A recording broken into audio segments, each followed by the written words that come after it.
Es difícil afirmar cuál es el origen del cuento de la Cenicienta, ya que hay diversas versiones y todas ellas podrían ser ciertas. Los hay quienes creen que proviene de Egipto, mientras que hay otros que ven un gran paralelismo de la historia con la que se narra en Las Mil y Una Noches, aunque en ese caso la muchacha protagonista no llevaría un zapato de cristal sino una pulsera de oro atada al tobillo. No obstante, la procedencia que cobra más fuerza es la de un relato chino escrito durante la dinastía Tang. La historia nos habla de una joven china llamada Ye Shen, de una belleza sublime que vivía con su madrastra y 3 hermanastras más. Como en el cuento de Disney, las mujeres le hacían la vida imposible y la obligaban a ocuparse de las tareas del hogar. La historia explica que en la aldea donde viven se celebra un baile en el que el emperador espera encontrar a su futura esposa. La madrastra, sabiendo que Ye Shen es más guapa que sus hijas, la encierra para que no acuda. La muchacha conserva la espina de un pez mágico, su único amigo, que su madrastra se comió para dejarla sin compañía. Esa raspa sigue conteniendo magia, y gracias a ella Ye Shen consigue ir al baile y enamorar al emperador, no solo con su hermosura sino con sus diminutos pies. En su fuga, la chica pierde uno de sus zapatos, que en este caso no serían de cristal sino de seda bordada. Cabe recordar que es precisamente con la dinastía Tang cuando empieza la tradición de los pies de loto, es decir, la veneración de las mujeres que tienen unos pies que no superan los 10 centímetros de longitud. Mutilaciones y castigos. Cuando el emperador sabe que la joven perdió un zapato, manda a llamar a palacio a las muchachas que asistieron al baile para que se lo prueben. La madrastra, consciente de que una de sus hijas tiene el pie muy grande, le corta los dedos de los pies, se los venda y la sube al carruaje para que pruebe suerte. A pesar de la mutilación, el zapato no le cabe. La malvada mujer no pierde la esperanza y lo prueba con otra de sus hijas a quien, en esta ocasión, le corta parte del talón. En su caso, tampoco encaja con el zapato. Finalmente, Ye Shen consigue probárselo y, efectivamente, le encaja como anillo al dedo. En esta versión de La Cenicienta, la protagonista acaba felizmente casada con el emperador, como en el cuento Disney, pero la suerte que corren las mujeres con las que ha vivido no es la misma. En una versión se dice que las condenaron a muerte, las arrojaron a un pozo y desde ahí las apedrearon. En otra se narra que unos pájaros las atacaron y les picaron en los ojos, dejándolas ciegas mendigando por las calles del pueblo.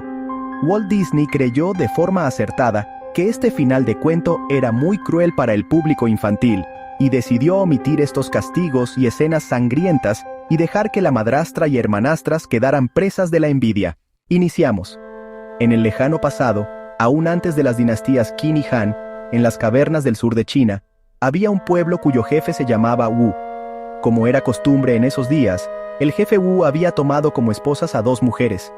Cada esposa había dado a Wu una pequeña hija. Pero una de las esposas se enfermó y murió, y pocos días más tarde el jefe Wu cayó en cama y también murió. Ye Shen, la pequeña huérfana, pasó su niñez en la casa de su madrastra. Era una hermosa y encantadora niña, cuya piel era tan suave como el marfil, y sus ojos eran como 2 lagunas oscuras. Su madrastra estaba celosa de toda esta belleza y bondad, puesto que su propia hija no era nada de bella. Así, en su disgusto, le dio a Ye Shen las labores más pesadas y desagradables. El único amigo que tenía Ye Shen era un pez que había capturado para criarlo. Era un hermoso pez con ojos dorados, y cada día salía del agua y posaba su cabeza en la orilla de la fuente, esperando que Ye Shen lo alimentara. La madrastra de Ye Shen no le daba mucha comida, pero la huérfana siempre encontraba algo para compartir con su pez, el que fue creciendo hasta alcanzar dimensiones enormes. De alguna forma la madrastra se enteró de esto. Se enojó mucho al descubrir que Ye Shen guardaba un secreto. Bajó corriendo hasta la fuente, pero no pudo descubrir al pez, pues la mascota de Ye Shen, sabiamente, se había escondido. La madrastra, sin embargo, era una mujer hábil, y pronto ideó un plan. Caminó hasta la casa y gritó: «Ye Shen, ve y trae un poco de leña, pero espera, los vecinos te pueden ver, deja tu asqueroso abrigo aquí». Cuando la niña se alejó de su vista, su madrastra se puso el abrigo y regresó a la fuente. En ese momento el gran pez vio el abrigo de Ye Shen que le era familiar, y se acercó a la orilla esperando ser alimentado. Pero la madrastra, que había escondido una daga en la manga, acuchilló al pez, lo envolvió en su ropa y se lo llevó a casa para cocinarlo en la noche. Cuando Ye-Shen llegó a la fuente esa tarde, encontró que su amigo había desaparecido. Abrumada por el dolor, la niña dejó caer sus lágrimas en las quietas aguas de la fuente. «Ay, pobre niña», dijo una voz. Ye-Shen se levantó y encontró a un anciano que la observaba. Él tenía las vestimentas más raídas que uno pueda imaginar y su cabello caía sobre sus hombros. «¿Quién eres?», preguntó Ye-Shen. «Eso no tiene importancia, hija mía. Todo lo que debes saber es que he sido enviado para contarte acerca de los maravillosos poderes que tiene tu pez». «Mi pez, pero, señor...» Los ojos de la niña se llenaron de lágrimas y no pudo continuar. «Sí, mi niña, tu pez ya no vive, y debo decirte que tu madrastra es una vez más la razón de tu pena». Ye-Shen se horrorizó, pero el viejo continuó. «No nos lamentemos de cosas pasadas», dijo, «porque te he traído un regalo. Ahora debes escuchar con atención esto. Las espinas de tu pescado están llenas de un espíritu poderoso. Cuando estés en serios apuros, debes arrodillarte ante ellas y hacerles saber los deseos de tu corazón. Pero no derroches sus dones». Ye-Shen quería hacerle muchas otras preguntas al sabio, pero él se elevó al cielo antes de que ella pudiera pronunciar una palabra. Con el corazón muy acongojado, Ye-Shen se encaminó hacia el montón de estiércol para reunir los restos de su amigo. El tiempo pasó y Ye-Shen, que permanecía mucho sola, encontró consuelo al hablarle a las espinas de su pescado. Cuando estaba con hambre, lo que ocurría con frecuencia, Ye-Shen le pedía comida a las espinas. De esta manera, Ye-Shen se las arreglaba para vivir día a día, pero estaba temerosa de que su madrastra fuera a descubrir su secreto y le quitara incluso eso. Así transcurrió el tiempo y llegó la primavera. El festival se acercaba. Era la época más atareada del año. Había tanto que cocinar, limpiar y coser. Ye-Shen difícilmente tenía un rato de descanso. En el festival de primavera los jóvenes y las niñas de la aldea esperaban encontrarse y elegir con quién se iban a casar. Cómo ansiaba Ye-Shen y también, pero su madrastra tenía otros planes. Ella esperaba encontrar un esposo para su propia hija y no quería que ningún otro hombre viera a la hermosísima Ye-Shen primero. Cuando finalmente llegaron las fiestas, la madrastra y su hija se vistieron con los trajes más elegantes y llenaron sus canastos con dulces. Debes quedarte en casa ahora y velar porque nadie robe fruta de nuestros árboles. En cuanto estuvo sola, Ye-Shen fue a hablar con las espinas de su pescado. «Ay, querido amigo, deseo tanto ir al festival, pero no puedo mostrarme con estos andrajos. ¿Hay alguna parte donde yo pudiera conseguir ropa adecuada para ir a la fiesta?» De inmediato se encontró vestida con un traje de azul intenso, con un manto de brillo metálico sobre sus hombros, hecho con plumas de martín pescador. Pero lo mejor de todo era que en sus pequeños pies calzaba las zapatillas más hermosas que jamás se hayan visto. Estaban hiladas con oro, siguiendo el diseño de las escamas de un pez, y las suelas brillantes estaban hechas de oro puro. Había magia en ese calzado porque debería haber sido bastante pesado. Sin embargo, cuando Ye-Shen caminaba, sus pies se sentían tan livianos como el aire. «Asegúrate de no perder uno de tus zapatos dorados». Ye-Shen prometió ser cuidadosa. Encantada con su transformación, se despidió calurosamente de las espinas de su pescado a medida que se alejaba ligera para unirse al festejo. Ese día Ye-Shen obligó a todos a darse vuelta cuando apareció en la fiesta. Toda la gente a su alrededor murmuraba: «Miren esa hermosa muchacha, ¿quién podrá ser?». Pero por sobre el murmullo, se escuchó decir a la hermanastra: «Madre, ¿no te recuerda a nuestra Ye-Shen?». Al escuchar esto, Ye-Shen se sobresaltó y huyó antes de que su hermanastra la pudiera observar más de cerca. Bajó por la montaña y en esto perdió una de sus zapatillas de oro. No bien cayó el zapato, sus ropas se convirtieron nuevamente en harapos. Solo una cosa quedó, la otra pequeña zapatilla dorada. Ye-Shen corrió hasta las espinas de su pescado y le devolvió la zapatilla, prometiendo encontrar también la otra.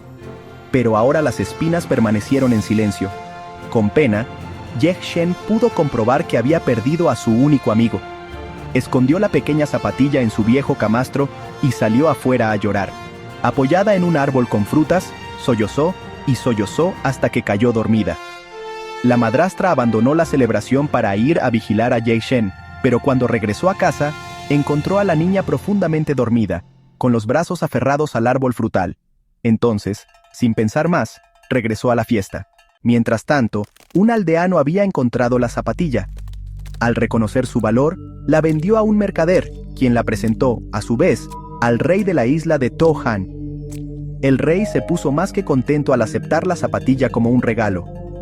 Estaba fascinado con el pequeño objeto, que estaba labrado con los metales más preciosos, y que no hacía ningún ruido cuando tocaba una piedra.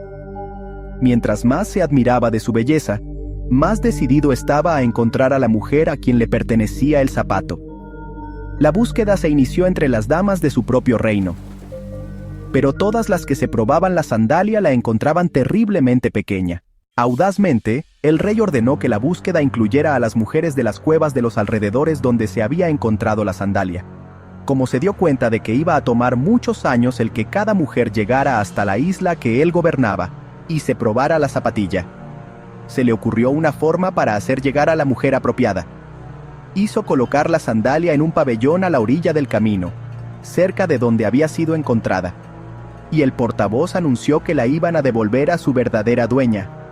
Entonces, el rey y sus hombres se escondieron en un lugar cercano, y esperaron para descubrir a la mujer de pies pequeños, que iba a reclamar su sandalia. Todo ese día el pabellón estuvo repleto de mujeres provenientes de las cuevas que habían venido a probarse el calzado. La madrastra de Yekshen y su hermanastra se encontraban entre ellas, pero no así Yekshen, a quien habían dejado en casa. Al término del día, aunque muchas mujeres habían intentado fervientemente ponerse la zapatilla, nadie lo había conseguido. Fatigado, el rey continuó su vigilia durante la noche. No fue sino hasta lo más oscuro de la noche, mientras la luna estaba escondida detrás de una nube, que Yekshen se atrevió a mostrar su cara en el pabellón. Incluso, cruzó tímidamente el piso en puntillas. Cayendo sobre sus rodillas, la niña con harapos examinó el pequeño zapato. Solo cuando estuvo segura de que era el compañero que le faltaba a su zapatilla dorada, se atrevió a tomarlo. Por fin, podía devolver ambos zapatitos a las espinas del pescado. Seguramente su adorado espíritu le iba a hablar de nuevo. Al ver a Yekshen cogiendo la zapatilla, el primer pensamiento del rey fue tomarla prisionera como si fuera una ladrona. Pero cuando ella se dio vuelta para emprender el regreso, él recibió una visión fugaz de su rostro. Al instante, el rey fue invadido por la dulce armonía de sus rasgos, que no concordaba, al parecer, con los harapos que vestía. La miró más de cerca y observó que ella caminaba sobre los pies más pequeños que había visto jamás. Con un gesto de su mano, el rey indicó que esta andrajosa criatura estaba autorizada para llevarse la zapatilla dorada.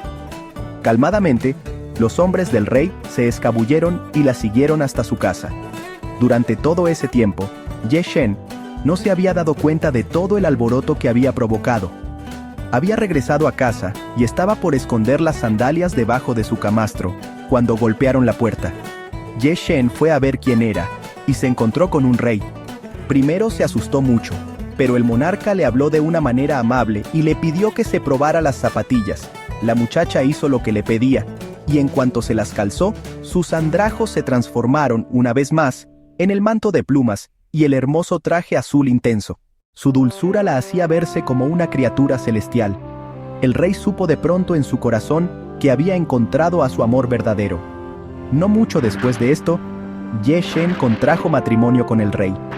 Pero el destino no fue tan generoso con su madrastra y su hermanastra. Como habían sido poco amables con su amada, el rey no iba a permitir que Yekshen las trajera a palacio. Ellas permanecieron en su vivienda en la cueva, donde un día, así dicen, murieron destrozadas por una lluvia de piedras.